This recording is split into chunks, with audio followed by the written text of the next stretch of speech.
Hi friends, welcome to வீட் சமையல். வாங்க இன்னைக்கு சூப்பரான ஒரு முருங்கைக்காய் வறுவல் செய்யலாம்.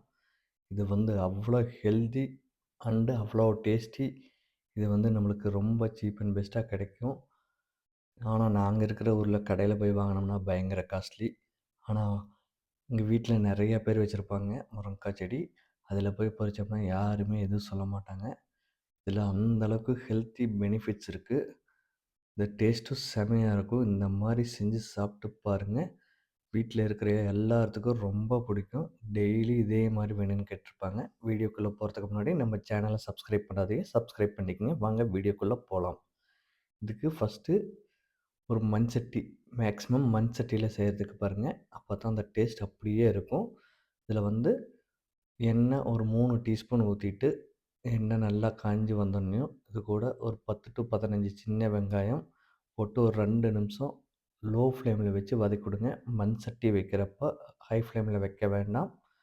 இது கூட காரத்துக்கு ஏற்ப பச்சை மிளகாய் நாங்க ஒரு 3 போட்டிருக்கோம். இதே மாரி நறுக்கி விட்டு போட்டுக்கங்க. இது கூட ஒரு 5 பல்லு பூண்டு, அதையும் இந்த மாரி பொடி பொடியா நறுக்கி அது கூட சேர்த்தி நல்லா வேக விடுங்க.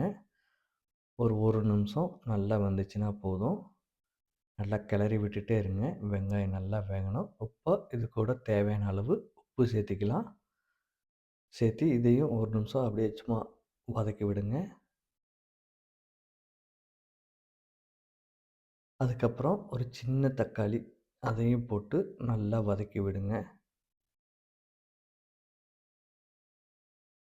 இந்த முருங்காயில வந்து அவ்வளோ பெனிஃபிட்ஸ் இருக்கு. சில பேர் வந்து என்னடா முருங்காயா அப்படின்ட்டு போவாங்க. ஆனா அவ்வளோ பயங்கர பெனிஃபிட்ஸ் இருக்கு. நீங்க எங்கே கிடைச்சினாலும் வாங்கி ஏதோ ஒரு வகையில செஞ்சு சாப்பிடுங்க. அவ்வளோ ஹெல்தி. டேஸ்ட்டும் சூப்பரா இருக்கும். நீங்க சாம்பாரு, தனியா முருங்கா குழம்பு வைக்கலாம். நெறைய ஆப்ஷன்ஸ் இருக்கு.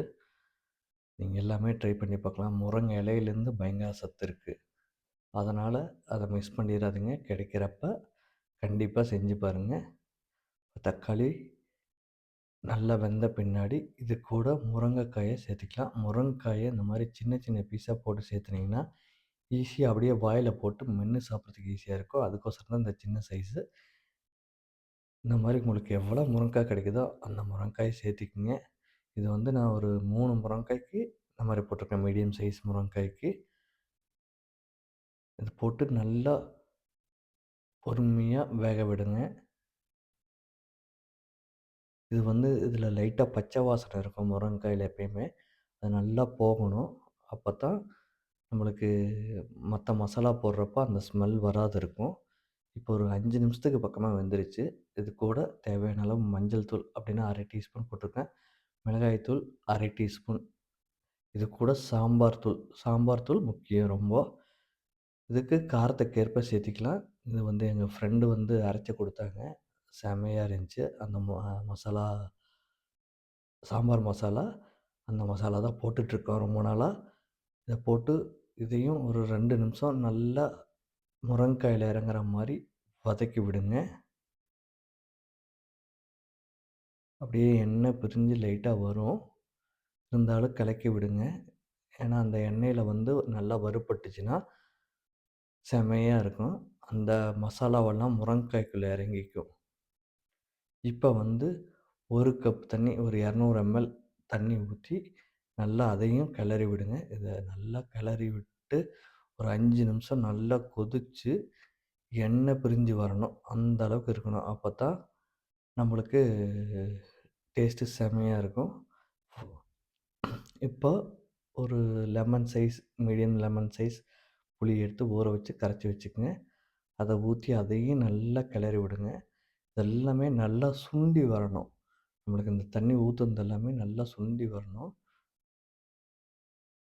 இப்ப பார்த்தீங்கன்னா, நல்லா ஓரளவுக்கு சுண்டி வந்துருச்சு. இது நம்ம மண் சட்டியில வச்சிருக்கிறோம். இந்த சூடு ரொம்ப நேரத்துக்கு இருக்கும். அதனால உங்களுக்கு ஆஃப் பண்றப்ப ஒரு செமி கிரேவி லெவலுக்கு வச்சீங்கன்னா, உங்களுக்கு ஃபுல்லா ட்ரை ஆயிரும். அந்த மாரி வச்சுக்கங்க. இப்ப பார்த்தீங்கன்னா, உங்களுக்கு கெட்டியாயிடுச்சு. நீங்க இப்படியே கூட சர்வ் பண்ணலாம். கொத்தமல்லி தழை தூவிவிட்டு, கொத்தமல்லி தழைய தூவிட்டு ஒரு 10 நிமிஷம் வச்சுட்டு நாங்க சர்வ் பண்ணோம். ரொம்ப திக்காயிடுச்சு. இது சாப்பாடோட வச்சு சாப்பிட்டிங்கன்னா அவ்வளோ டேஸ்ட்டா இருக்கும். ரொம்ப வித்தியாசமான ஒரு எக்ஸ்பீரியன்ஸா இருக்கும். நீங்களும் இதே மாரி ட்ரை பண்ணி பாருங்க. உங்களுக்கு ரொம்ப பிடிக்கும். குழந்தைகள்லேருந்து பெரியவங்க வரையும் எல்லாத்துக்கும் ரொம்ப பிடிக்கும். இந்த வீடியோ பிடிச்சிருந்துச்சின்னா, நம்ம சேனல சப்ஸ்கிரைப் பண்ணுங்க. வீடியோவ லைக் பண்ணுங்க, கமெண்ட் பண்ணுங்க. உங்க ஃப்ரெண்ட்ஸு, ஃபேமிலி ஷேர் பண்ணுங்க. நன்றி, வணக்கம்.